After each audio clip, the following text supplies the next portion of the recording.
La danse, c'est un esprit qui habite un être et qui lui permet de faire des gestes inhabituels ou qui touchent.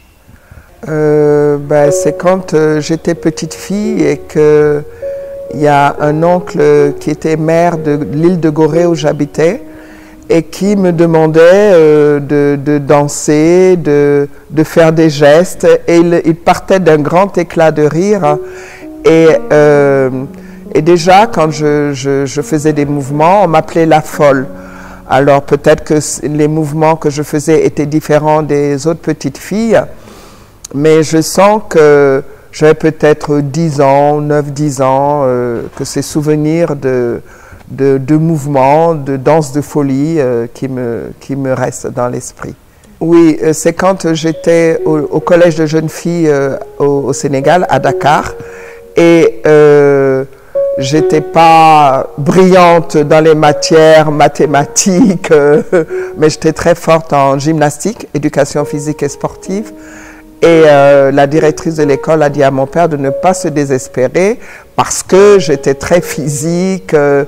Et là, j'ai décidé de faire de la danse, mais comme la profession de danseur n'existait pas au Sénégal, j'ai dit je vais être prof d'éducation physique et sportive.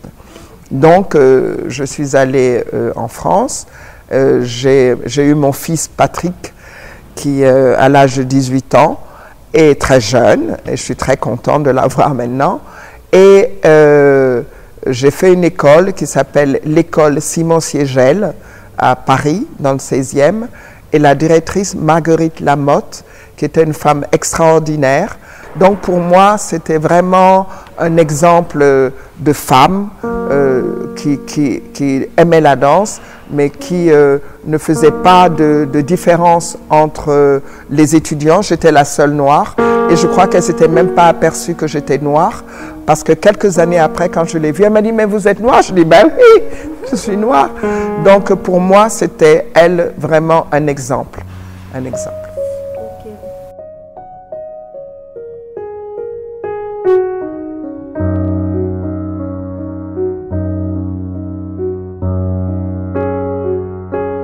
Ces danses traditionnelles sont des danses que nos ancêtres nous ont léguées.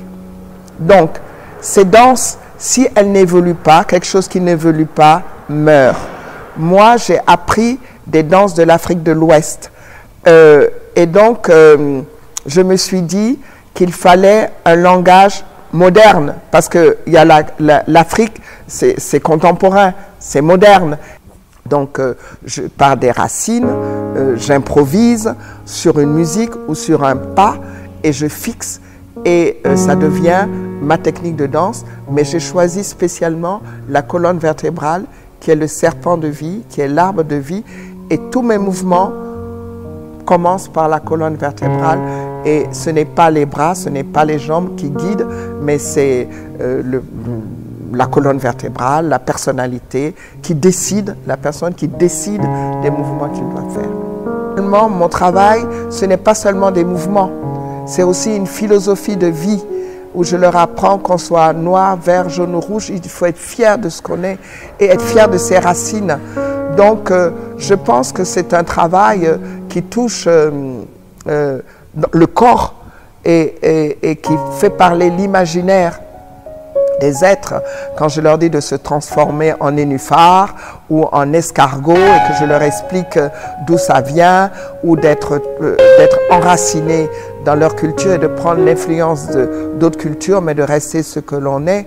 Et voilà, je pense que mes cours, et j'ai aussi peut-être ce don de communiquer avec les gens, mais mes spectacles aussi touchent énormément par cette énergie que je dégage, et aussi la sincérité des propos. Et je pense que tout être humain est sensible à la danse. Tout être humain. Et déjà enfant. Alors ça me fait sourire quand les parents me disent « Ah, ma petite fille, mon petit garçon aime la danse. » Mais tous les enfants dansent. Tous les enfants du monde entier dansent. Dès qu'il y a la musique, ils dansent.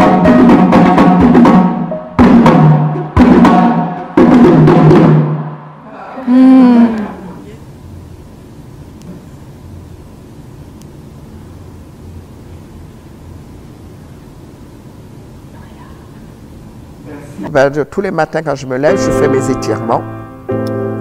Quand je suis au Sénégal, je vais au bord de l'océan où je marche dans l'eau, je médite, je marche.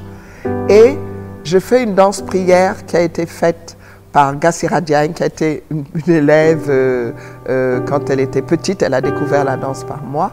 Et elle m'a fait une danse que j'ai tellement aimée, une danse en silence, que tous les matins, je la fais, cette danse.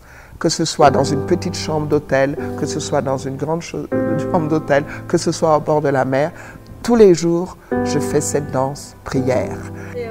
Qu'est-ce que tu fais juste avant de sortir à danser? Le moment que tu vas sortir sur la scène? Oui. Si tu voulais partager avec nous, c'est quoi? Qu'est-ce que tu fais? Eh ben, je fais une prière à mes ancêtres et je leur demande de m'assister. Et il y a le dieu l'Egba, qui est le messager, qui est l'Egba, c'est un dieu vaudou, qui est le protecteur devant les maisons, mais qui est le messager des dieux. Alors je lui demande l'autorisation qu'il m'aide pour que je danse.